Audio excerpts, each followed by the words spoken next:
2020. What a shit show this has already been, and we're not even through January.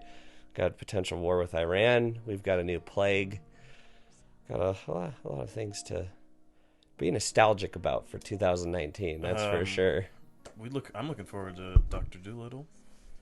So I don't think it's that bad. We got flamed just as I hoped that it would. When we saw that preview for it before Star Wars, it was like unbearable. I could not wait for that trailer to be over. Well, first thing, like, the Star Wars previews was obscene. It was like almost an hour of previews because they knew they had you. Yes, it was completely awful and exploitative, and I hated everything about that experience pretty much. There's a really good, just real quick, there's a really good article about, I think from The Ringer, I don't know who did it, but they posed the question, is Robert Downey Jr. actually a good actor? No. And it's a really interesting article, and I enjoy, look it up. No, I mean, that's unfair. Robert Downey Jr. has his moments, to be certain. Like, he has the capacity to be good in roles, but is he a great actor where, like, he's diverse and he's different in everything? What has been good for him since Iron Man? What has Nothing, he done? Really. He hasn't really done anything. He anything. was Iron Man for a long time. And then after that, why would he take this role? Why wouldn't he just be Iron Man some more for money? Right. Or it's like you talk about, like, Kylo Ren or Adam Driver, or, you know, all these characters all these people are doing interesting stuff. It's like, why are you making all this money if you're going to do fucking Dr. Dolittle? Do I have the role? Well, you know, actually, you see, the way this works is... Put me in the movie or it's Downey for dessert. Gotcha. He's perfect. At any rate, I think it's a good time to look back and think about what 2019 had to offer us. Yeah, what did we talk about? I don't even remember. Do our retrospective episode. Well, I'm glad you asked, Josh, because I actually have a list here that I'd like to go through. Why don't we go through the movies that we saw this year and see if we have any new thoughts to offer about them? Are all these movies that we've done reviews on, or did we watch and then not put out episodes on? These are all movies that we have done reviews on, with the exception of movies that weren't released this year. So anytime we did like a throwback, like, for example, with Jaws, that's not going to be on this list. Okay. There's no reason to do that. So, first films that we saw at the beginning of last year were the two documentaries about the Fyre Festival debacle. Wow. The Hulu and the Netflix one. When was that? That was like literally at the very beginning. That was like early January of last year. Okay. That sounds right. Yep. And, I don't have too much more to say or add about those. I mean, they were amusing, and they definitely produced some good memes for sure. But it seems like it was all but forgotten after about a month. But they made a pretty big splash when they came out. At the time, yeah. I thought we were never going to stop talking about it. Yeah. I think that also has created this appetite for these streaming documentaries, too. Where I feel like these exposés. That essentially was viral, like those documentaries. And so I feel like Netflix and Hulu and all these other streaming services saw that and was like, hey, these things are fairly cheap to make. Like, let's keep putting them out. Let's keep churning them out. Let's make an Aaron Hernandez docu-series. I've watched that. Yeah, we watched that too. Yeah, it's all right. I didn't like it as much as I liked the podcast. The Boston Globe one's much better. Yeah, there's a podcast about that? There is, done by the Boston Globe. And there's a book. Yeah. Yeah, the documentary from Netflix was fine. It was nice to see the people. That's what I always appreciate about, video documentaries. Because when you're listening to it on the podcast... In movies, you can see the people. In the movies, you can see the people. Billy called and said, Andy, we need you to take one big thing for the team. And I said, oh my gosh, I've been taking something for the team every day. He said, well, you're our wonderful gay leader, and we need you to go down. Will you suck dick? What's the next movie? Next movie, Lego Movie 2. Oh, hell yeah. AKA the best nap Jackson had all year. What a time. That was definitely in your top 3 naps of 2019. What an obnoxious, saccharine, just kaleidoscope of bullshit movie that was. I really did not like that movie. I think it was just lacked any sort of vision or direction. They're just like, we need to make another Lego movie. That's literally the idea behind it. Yes, that's it. That's it. Just like a Lego set, they built it without thinking about why. Then you had Chris Pratt, who I'm tired of at this point. It seems like he's kind of fallen off a bit. Yeah. He's not in everything. He's praising the Lord. Yeah, he's Is very he religious really and religious, and he married Arnold Schwarzenegger's daughter. yeah, and you know I think his priest or preacher or whatever is problematic too. He's slightly problematic. He was dating Anna Faris forever. He was married to Anna Faris. They have children were they together. married? Yeah, I know they have kids, but yeah, they were married for a long time. Comedy duo right there. They were married for a long time. Like his whole rise, they were married. Even I think she has some unfavorable things to say about him, or unkind things. She's mostly said that she's really happy for him and Katherine Schwarzenegger, and that she doesn't have any ill will. But you know, I mean, what's she gonna do? She's not gonna trash him because her star is already so low. So it's like, oh yeah, let's be the vindictive ex-wife. That'll be a good look for me in Hollywood. Scary Movie 2. Yeah, Scary Movie 16 at this point. So yeah, Lego Movie 2 was awful, and I hated it. Hurry! The door is slowly closing! Oh, the pain. It's getting so cold. Emmett, what are you doing? Hooray! Next up, one of the biggest surprising delights for me of 2019, which was Don't Cheat, which was How to Train Your Dragon 3, baby! 3, The Hidden World. Oh, fuck yeah. Good one. It was surprisingly really good, and like the cinematography, the animation. Also, just really good storytelling. Yeah. I think was what made that movie great. This is so beautiful. Which is funny you're saying that, because if I remember correctly, I think Josh was the only one who was apprehensive about it at first. Yeah. Yeah, no, I did not want to see them. Oh, about Post. Oh yeah, post. Yeah, that's true. I was the least excited out of the three of us. Yeah, but I was really surprised by how much I liked the movie, and I was kind of gushing, I think. And I think they took some chances in that movie too, looking back on it, with having him and his dragon like not in the story together. Yes, like it's a very bittersweet ending to a series, which I feel like is a taking a chance. Yeah, I thought so too. You know, a lot of times they say that the third film in any trilogy or book or whatever is invariably going to be the weakest. But I feel like this one really ended everything on a strong note. Endings are hard, yeah. And I was having an emotional response during the podcast, so I just was rejecting any sort of positive feelings about the movie. Yeah, you didn't want it to be done. You couldn't accept that How to Train Your Dragon was over. That's one of my favorite little trilogies. Yeah. I know, you loved it. It's beautiful. You loved it. I'm glad you guys liked it. Yeah, no, I mean, if that's ever on like a streaming service on a laundry day, I'll definitely watch that one again. It's a great. All three are a great rewatch. I thought the second one was definitely the weakest of those, but I haven't seen them in a long time. But yeah, I want to rewatch the third one specifically.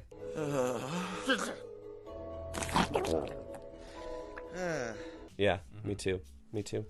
Next up, Jackson's film of the year. Oh wait! Can I guess? Wait, it's Captain Marvel. That's it. Yes, that's the one. Captain Marvel, the lightning rod of controversy. So I'm ready for your apology to me now that you realize. You know, I'd have to rewatch it, but I still, when I think about that movie, have like a few positive connotations with it. I don't think it was a perfect movie. It wasn't even like a great Marvel movie, but I did appreciate that it was doing something a little different than what Marvel movies had typically done. Okay, so I haven't watched it again since though, and I have no plans to do so. What was it doing different in your? Well, like I said in the review, I felt like there was a few more quieter, introspective moments than are typically afforded in a Marvel movie, which are breakneck pace, typically very surface level in every respect. Like there's never any times where the scenes like breathe in any kind of real way. And I specifically when she goes to her friend's like little farm, that's what I'm thinking. And there's like just this little bit of downtime before the third act kicks off, and for some reason that was enough for me to not write off the movie completely and think that it was kind of okay, and I kind of liked it. I don't know. I've been thinking about this movie since we did it, and I feel like I've betrayed myself a little bit. And I think, on reflection, I don't think this movie is very good, and I kind of redact my original statement. And I think it's pretty boilerplate, and I think all the things that you like are tricks, and they're not good. I'm not saying I'm not saying you're saying it's good, but I don't think it's doing anything interesting. No, I would agree with that. It's a fucking stupid Marvel movie, and it's a piece of trash. Okay, Jackson, you've grown to love it, though. Yeah, actually, I love all women. I know you do. I know you do. I think we're all on the same page now, because I mean, I don't hate it. I mean, I think it is. No, it's not a hateable movie. I think movie. my biggest complaint is that it's a very boilerplate, generic Marvel movie, and it gets built up into something it's not. Through reviews and. I think I was on the high of like knowing you weren't gonna like it, and I was like, I gotta love this movie. There could have this been movie's an gonna be aspect so of that. good. Yeah. No, I mean, it's not even worthy of hate. Like it's very generic. Yeah, it's really worthy of no feelings whatsoever, and I think the controversy that surrounded it with the white males being really upset about it is probably still the most interesting thing about the movie. That was the backdrop. Yeah, and if anything, that was the only reason why the movie was worth a watch, is to see what everyone was so pissed off about. But look, I agree that cisgendered white males should have paid for everybody else's tickets. Yes, 100%. I'm waiting for my check. It's coming. You too. Yeah. But yeah, no, fuck that movie. Maybe the reason why there's certain people in certain positions throughout the world, maybe the reason why Brie Larson and all the freaking people at your press junket are white males is because they're the best at the job. Maybe they're the people who applied for the job. Maybe that's why there's all white males, is because that is the majority of the people who actually got that job, and they're there because they're the best at doing that job, or they're the only people that wanted to do that job. So obviously you can have an even representation of a bunch of white males if that's the majority of the people who applied for the job. But they are not allowed enough chances to read public discourse on these films by the people that these films were made for. I do not need a 40-year-old white dude to tell me what didn't work for him about A Wrinkle in Time. Next up, Us. Hey! The Jordan Peele follow-up to Get Out that, if I remember correctly, you thought was very boring. You really liked because you're black. Whoa. I liked it, and I had some problems with it. And that I thought was okay, and actually, I think it's interesting because you brought it up one of the last episodes that we did, that you rewatched it, and you said it hits. It hits. And that movie is great. It's much better on the second watch. Lauren and I rewatched it during our fugue state of sickness last week. I watched that movie in like a fever. I watched it on a plane because I enjoy being deeply uncomfortable. That's like what I like out of life. You watched it on a plane. I watched it on a plane, and I don't like flying, and that was crazy stressful. But yeah, similar experience. Honestly, I felt pretty much the exact same way the second time around that I felt the first time around. It starts very strongly. It opens with a lot of promise, and then literally the second that the Lupita doppelganger comes on screen and is like, "We're all tethered. We are all Americans." I'm like, yeah. just check out. That still doesn't. That's the only part of the movie where I'm just like, it's like too obvious. It's like feeding you. Oh, this is the symbolism and the theme of this movie. Where it's just like, come on, you gotta have some confidence in your audience. I think from a purely story standpoint, though, I enjoyed it.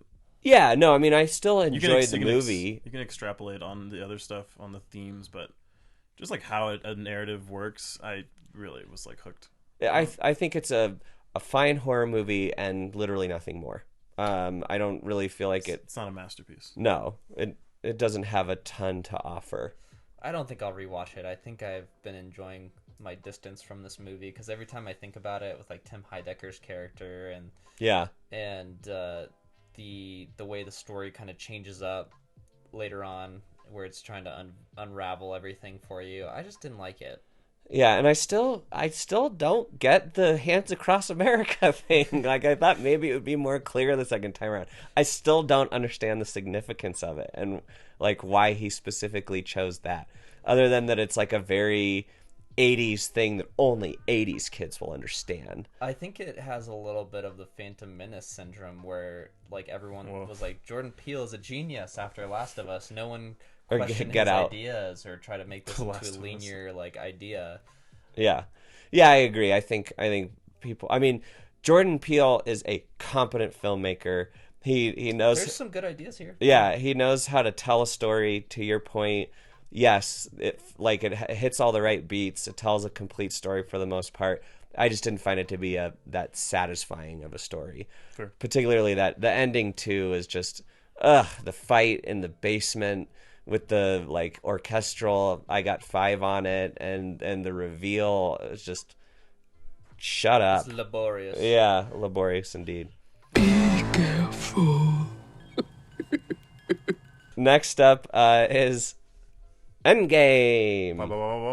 I saw a 2-part episode. That was we did the spoiler free and then the spoiler, but the biggest film of all time, Marvel's Avengers Endgame. That #1 box office? Yeah, of I all believe motherfucking time. Wow, what a forgettable movie for being such a huge movie. Very forgettable. I haven't thought about this movie a single time since I saw it. At How least about Captain Marvel more?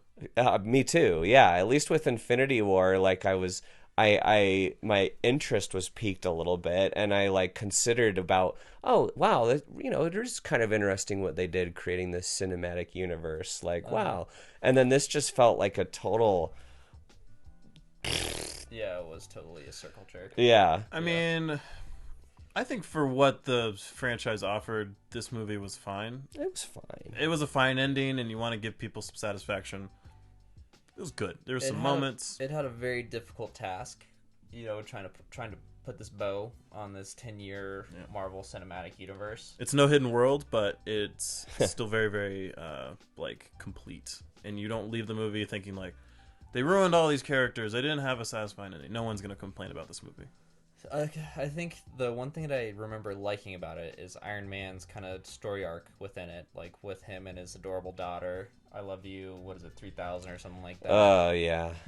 And then like she's gonna be baby Iron Man. I appreciate that they did kill him off, and sure. That spoilers.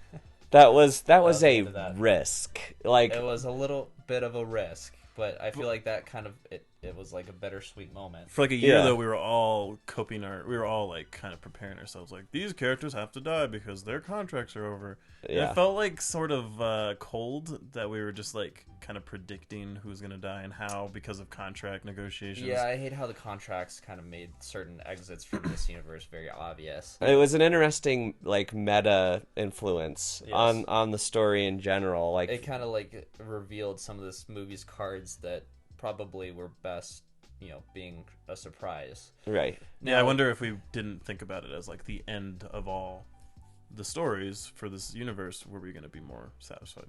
Well, I think that the way that the parts that I really liked about Infinity War, this really ruined. Like I like Thanos and how complicated his character was. Right.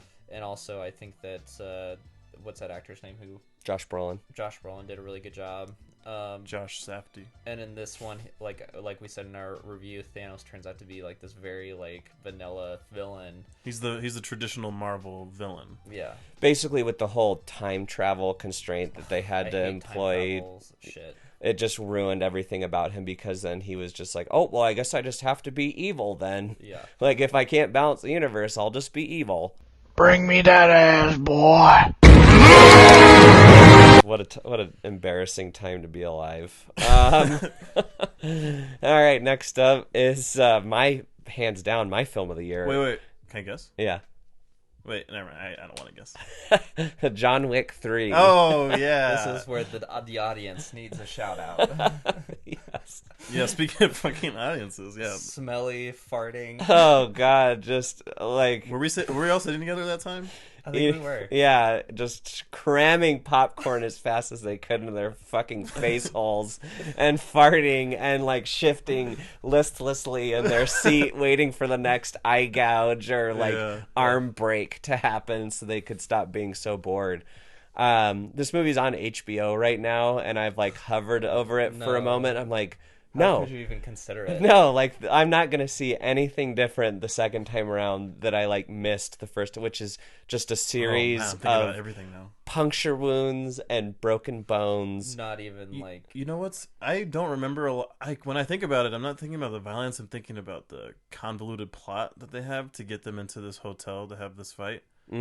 Where like they should have just had like the most simple storyline. And now I'm thinking about like what was the terminology that were like your excommunicado and just like all these things that like just slow that movie down when really it should just be all eye gouging. There should be no like like serious plot. In the words of my sensei, Mr. Plinkett, it's amazing how complicated the awfulness is.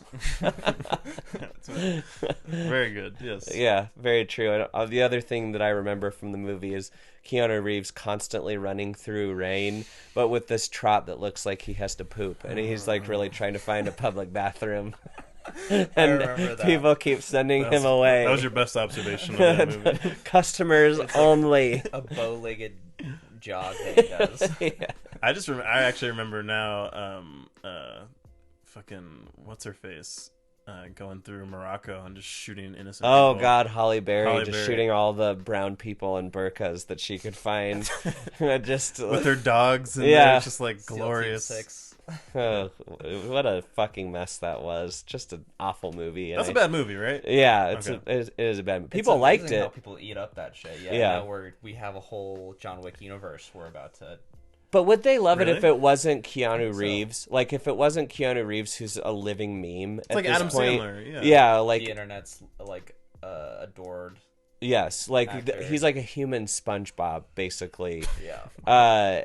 Interesting. I wonder if anyone would have if there would have even been a John Wick 2 or a John Wick 3 if it hadn't been Keanu Reeves. But anyway, yeah, fuck that movie. It makes money. Then check this out. Next up. This Wait. Booksmart. Oh yeah. Booksmart. Book fart is more like it. Am I right? Oh god. Oh, it's another movie I just forgot about. Yeah. Right away. I think I remember getting very upset at the end when I realized what this movie did on accident, which was make a child predator out of into a joke. Right. Yeah. I forgot about Jessica that. Williams. But character. it was a woman child predator. Right. So, and she was black. And she was hot. Yeah. And she was hot. And So she was like, hot. So it's okay. I just remember just like losing my mind thinking like, oh yeah, that's right. She had sex with a high schooler who was 17 or 18. That is her student. Yeah. The movie, and that was the punchline. What a terrible commentary on power dynamics, where it's just like, if it's a woman, it's okay to have sex with people who and a woman of color. Yeah. Like, if nothing else, doesn't that just add fuel to the argument of all the fucking nuts out there that are like, white males have no privileges. If you want privileges, be a person of color or a woman of color. Then you can have sex with all the high school students. Male rape is hidden. And does this get some nominations? I don't think it did. Okay, but it's still like an indie darling. I feel people like this movie. People like this movie. This movie's not horrible, I should say. I don't want to. But it is unfunny, painfully unfunny. There's no humor in many moments. Best thing I can say about it is it had a couple good lead performances from Beanie Feldstein and the other gal whose name escapes me. And actually, I'm really excited because Beanie Feldstein is going to be Monica Lewinsky in the next season of the American Crime show, that did like OJ and did Versace. I think it's just called American Crime Story from you're right. from the Glee fella and the American FX Horror Story. or A&E? I think it's FX. Anyways, I'm looking forward to that. But otherwise, doing Monica any favors there. Was that an ugly joke? That was a fat and ugly joke. Unfunny movie. And then there was like my problems with, and I think that's why I got so upset, was that this movie felt like a very progressive forward movie. It was very appealing to the sensibilities of the progressive left, the community that would really enjoy this movie. It was almost like a less competent Disney movie, though, in the way that it was trying to package this ethos, like this, progressive mentality, in something that was tired as fuck. Well, it's a very like white feminist, privileged, progressive look. Yes, it's like, it's like Susan B. Anthony, and we have these very simple ideas of what like justice and progressivism and like human suffrage is about. And this is like humans' right to vote. This is the human suffrage in general. Suffering. Suffrage. Suffrage is the right to vote. Right. Okay. Good morning, winner. Take a deep breath.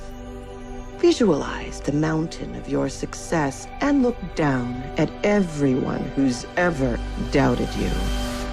Fuck those losers. Fuck them in their stupid fucking faces. Next up, Once Upon a Time in Hollywood. The film whose pedigree continues to be celebrated. Oh yeah, it's on its tour still. Yeah, people are still talking about this movie. People still really love this movie. This is another one that we watched in the last couple weeks. First time we saw it, it's no secret. I loved it. I mean, I literally couldn't say enough good things about it. The feet. Feet. Oh, loved the feet. The second time around, the things that I loved about it, I almost loved more. The things that I had given a pass really kind of stuck out to me and bothered me the second time around. Can you point out a couple things that? Primarily was the structure of the movie. It's weird. Was very strange. Like just kind of all over the place. Yes. Which leaves it's kind of unsatisfying. Yes. In the end, because of that. And also too, I realized that the thing that made the film so compelling was not knowing where it was going, was anticipating. Okay, like, man, are they gonna really like have Margot Robbie be fucking shredded by a knife while she's pregnant? Margot Robbie. Yeah, that was. I think that was the movie hinged upon your understanding of that history. That was the secret spice. Watching it the first time around was how is he gonna deal with this atrocity, basically. So the second time around, when you know everything that's gonna happen, like I said, it allowed me to enjoy the things that I had already liked about the movie a little bit more, savor them. In particular, I still love the sequence. Even though it does completely fuck up the pacing and the plot of the movie, the sequence of DiCaprio shooting the Western. That's a good one. I really did love that whole part. But then the other things about it, I just the part with Bruce Dern at the ranch with the hippies, like I was like, can this just be fucking over already, please? I was saying, I've actually I haven't rewatched it, but I've spent some time listening to other people talk about it, and thematically, I'm more on board with this movie than I originally was. But I think just in general, still not crazy about it. I think I very much agree with both of you. Where yes, once the themes kind of became more clear to me, I was like, oh, that's really cool. That like it's about a time in Hollywood that was on its in its death throes, and maybe we're in a same type of era where you have these very talented actors, Brad Pitt and Leonardo DiCaprio, finally getting this script that challenges them and allows them to kind of show their chops as an actor. And maybe, they're like the last guard of this era of Hollywood. Which I hadn't thought about as much the first time around, but I thought about it a lot the second time. Was greatly exemplified by that scene where he's reading his little dime store novel and he's next to the little girl actress who's like this method actor who's reading this like giant tome, who is definitely representative of this like next generation of Hollywood actors, like De Niro and stuff, who were highly intellectual and thought a lot about their craft and were method in how they approached things, compared to the Rick Dalton character who's like this, schmaltzy kind of Hollywood actor. I thought that was really well drawn, that kind of comparison. Well, Margot Robbie's character, or not Margot, what's her name? Margot Robbie. Well, yeah, but who does she play? Sharon Tate. Sharon Tate. She's supposed to be that too. And there's a lot of arguments about like, oh, Sharon Tate didn't have any speaking lines, or she spoke like once, and she's being erased from history. And then people are arguing like, well, she's the kind of the unadulterated like view of Hollywood and like the promise that it has. And then Leo's character is like he's the fading star who really has never made it, who's never been successful in a way that is meaningful.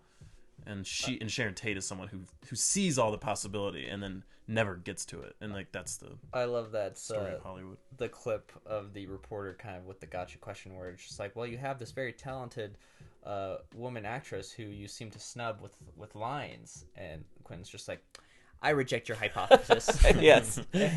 And then actually, Margot Robbie has a very interesting, and I think she's right, where it's just like, yeah, that's a very like simplistic view of this character where she doesn't really need lines. Like the scene where she's watching her own movie.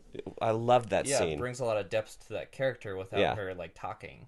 But at the end of you don't need speaking lines. I just wish there was a little more depth for her character, a little more explicitly stated. Well, yeah, at some points you wonder why she's in it. At the end of the day, she is a red herring, a MacGuffin, a plot device. Yes. She exists solely to take our attention away from the story that he's actually going to tell, right? She exists to build that tension of, oh man, is he really going to kill this like beautiful pregnant woman on screen? Yeah, that definitely plays into your view, which I absolutely agree with. That trying to give this movie this historical backdrop of the Manson murders makes the plot very jumpy and detracts from what I think this movie could be. Yeah, I was frustrated by that. There's like a masterpiece hiding in this really pretty great movie. There's definitely another Pulp Fiction here if you can just focus on these characters and not try to like nail them to this like historical event. Yeah, and do his thing, which has just been his MO basically this entire decade, which is these historical revisionist revenge type movies, which is fine. That's almost like B-movie type shit. It is. It very much is. It very much Except is. He's just like a really good director. Yeah. This is the only problem. He's up there. That said, I still think it's absolutely, I mean, even worth a rewatch. I'm looking forward to my rewatch of it. I will rewatch this movie. Yeah. Buddy, order fried sauerkraut! Damn you Nazi bastards! Next up, Josh's movie of the year, I think. High Life. Hell yeah, baby! Liquids in space, baby. Yeah, cum in space. Fucking body fluids in space. For anyone who's ever wondered if cum floats in anti-gravity and if someone could get pregnant from that floating cum, High Life is the movie for you. It'll answer all your questions. I don't know if you've seen it, but there's this viral video of this lady at a EDM festival spraying her breast milk into the crowd, and that's High Life too. That is at a concert. Yes, at a festival. I love this movie even more as time passes. I really did like this movie a lot. I mean, I thought about it quite a bit after we watched it, and again, I will say what I said when we watched it, which this is not a perfect movie. No, I had many issues with it, but I can't help the fact that I did also love quite a bit about it, and that it was like, I mean, the story could only be told on film, like it wouldn't have worked in any other medium, so for that I applaud it as well. And it also began my, and by extension our, love affair with Robert Pattinson. Oh yeah, that is true. Mine already existed. Yeah, yours already existed, but this was when I became a Patton stan. That's when I started respecting him. Yeah. It's the birth of Patton Cheeks, right? Yes, that was the birth of Patton Cheeks, the origin story of Patton Cheeks. I know that you wish that microphone was your fuck machine. I see the way you mount it. Absolutely, I do. Absolutely, I do. We have to wash it after every podcast. Oh, this fuck machine. I forgot I was like, what are you talking about? Yeah, the Juliette Pinochet fuck machine. What an amazing scene. Yeah. That's actually a way they develop Robert Pattinson's character, is that he refuses to use the fuck machine. Yeah. He does. He refuses to come in space at all. He wants all of his fluids for himself, that selfish little boy. I think that was one of our Sunday episodes, which yes. I think was probably the perfect way to watch this movie. Yes. It was just in bright daylight, just like in a basement watching it. Watching her the cum like drip down her leg after she also rapes her, him, like shuffling down the hall with the cum in her hand, like her little feet, shuffling. Yeah, bizarre, man, bizarre. Leave it to the French, baby. Leave it to the French. I honestly don't have much more to say about the movie. You should watch it if you're watching this and you haven't seen it. Yeah, watch High Life. It's fucking weird, man.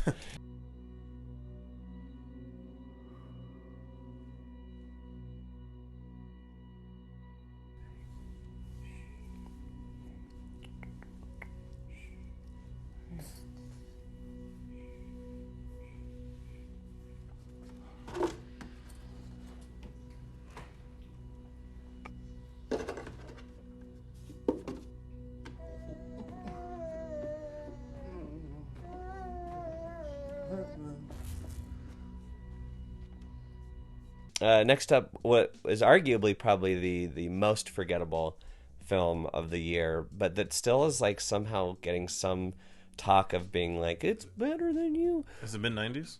No, that was 2 years ago. You Really? fool. Yeah. I kind of thought that was like this year. No, thankfully we did not have to watch mid 90s this year. That much. Ready? I think about it every week.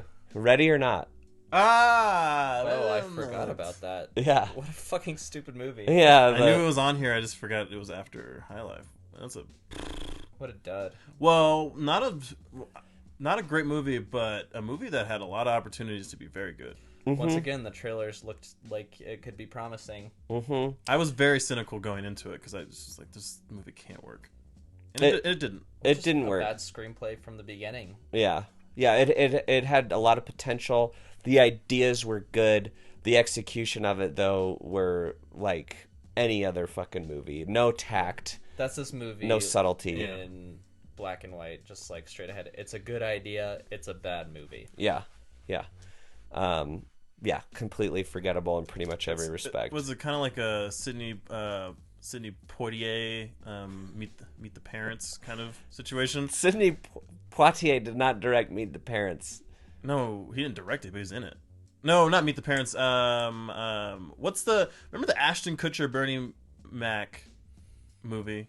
Oh, Ebony and Ivory. Look Who's Coming Home for Dinner. Yes, no. Look Who's Coming Home for Dinner is Sidney Poitier. That's in the original. Right. Correct. But I'm saying I'm just thinking of that kind of version of a movie. Oh, okay. Where they come to meet the parents. Not meet, but you know. Because Meet the Parents was Jay Roach. Sure. No, I'm saying Sidney Poitier was the black man who comes to meet the white family, and you're all drama ensues.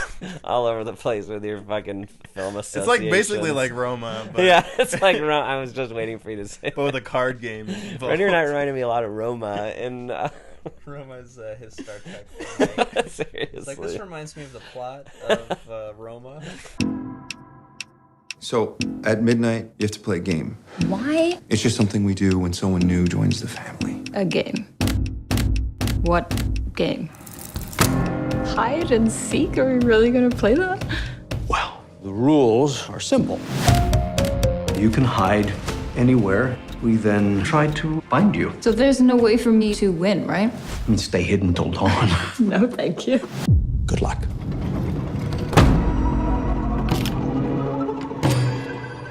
What the hell is this? How old is this thing? I know you're in here.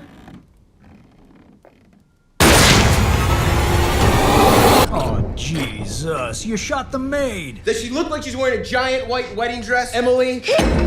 Holy shit! I had to play along so that I can get you out. It's insane.